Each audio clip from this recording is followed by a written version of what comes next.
Moi, j'étais persuadé que ma fille avait besoin de moi tout le temps. Jusqu'au jour où j'ai arrêté d'être tout le temps là. Et là, elle avait plus besoin de moi tout le temps.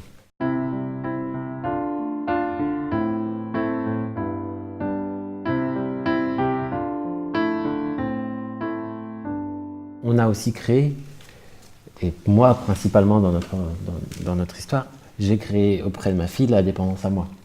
C'est-à-dire que quand elle était toute petite, j'étais persuadé qu'elle avait besoin de moi tout le temps. Et j'ai été présent tout le temps. Je travaillais chez moi, j'avais mes enfants avec moi de leur naissance jusqu'à aujourd'hui. Et, et au final, elle est effectivement, elle montre, elle exprime, au premier sens, elle exprime effectivement un grand besoin de moi. Alors que finalement, que concrètement, ce n'est pas forcément la réalité. C'est plutôt moi ce que je lui ai appris, d'avoir besoin de moi. Et ça m'angoisse pas mal, ça. Ça me pose un gros problème d'avoir créé ça. Je ne sais pas quoi en faire pour l'instant. Alors que notre deuxième fille, à qui on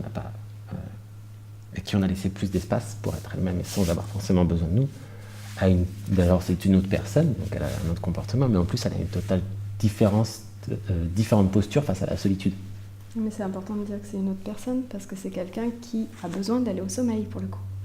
Donc elle a besoin de sa solitude à elle à un moment donné et elle le dit. Elle dit maintenant, vous me laissez tranquille quoi. Donc forcément, le trouble que tu vis et qu'on vit par rapport à Elia, il n'est pas du tout le même par rapport à Marlène. Oui, j'ajouterais qu'elle a besoin de sa solitude parce que jamais je ne lui ai empêché de l'avoir.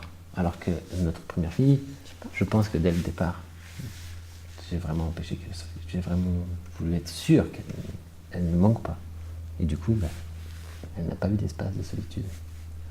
Que ce soit avec les enfants dont je m'occupe, qui sont de jeunes enfants, je suis extrêmement intervenante. J'ai beaucoup été intervenante avec mes propres enfants et j'ai vu tout de suite les effets bénéfiques quand je prends ce recul et que j'arrête d'être intervenante, mais que je suis juste présente et respectueuse de qui elles sont, et voilà, sans attente.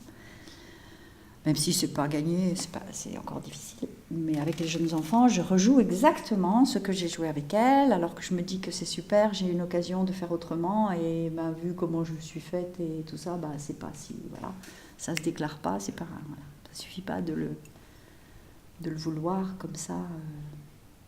Les jeunes enfants dont je m'occupe ont une vie difficile à vivre du fait de l'absence des parents, etc., la pression qu'on exerce sur eux, tout en n'étant pas là, ce qui est quand même très très difficile, je pense pour eux, je le ressens, ils l'expriment d'ailleurs, et voilà, donc voilà, je vais, je pense, j'ai envie de tester vraiment d'être juste présente, beaucoup plus, en retrait.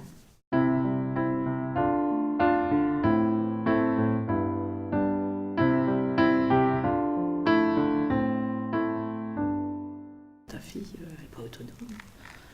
Moi, les miens, ils sont autonomes et j'entends ça régulièrement. Donc, j'essaie de me dire, mais qu'est-ce qui se passe? Qu'est-ce qui dérange les gens? Qu'est-ce qui se passe, quoi. Et ce que j'ai compris, c'est que pour la plupart des gens, l'autonomie, ça voulait dire mes enfants ne m'emmerdent pas. Ils jouent dans leur coin, ils sont autonomes, ça veut dire qu'ils se mettent la télé, ils font ce qu'ils veulent, ils font leur vie, mais surtout, ils ne me dérangent pas. Et voilà, ça c'était la première étape pour moi, c'est ça apparemment des enfants autonomes, ils n'emmerdent pas les parents. Et puis ensuite je me suis posé effectivement la question, on en parlait hier, de la présence ou absence avec son propre enfant, je parle de la petite enfance. Et puis je ne trouvais pas ça dérangeant d'être présente avec ma fille, on vivait très proche au quotidien, c'était naturel.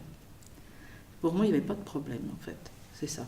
C'était le retour des autres qui commençait à devenir un problème. Et puis ensuite, je me suis dit, ils doivent avoir raison. Alors, on va faire des cures, on va faire des expériences d'autonomie.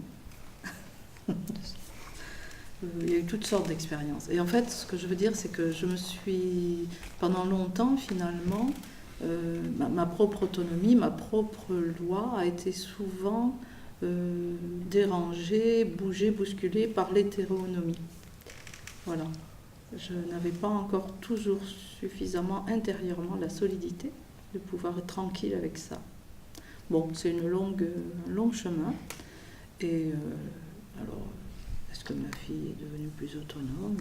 Elle est autonome dans ce qu'elle a à être. Et puis ça ne m'appartient pas. J'avais toujours l'impression en fait qu'il fallait décider aussi pour les autres. Voilà. Bon, la même chose en classe avec les élèves. Là, quand on leur dit d'être autonome, c'est que vraiment on en a ras-le-bol et qu'on va être tranquille. Donc en fait toujours c'était cette chose que je cherche comme ça entre être autonome, qu'est-ce que ça veut bien dire en présence des autres. Et il y a des moments où la présence de l'autre était très vivante et nécessaire. Pour moi c'était pas c'est pas un empêchement à l'autonomie, quoi. C'est plutôt comment trouver cet équilibre, ce rapport juste sans doute, et ces allers-retours entre l'autre et moi.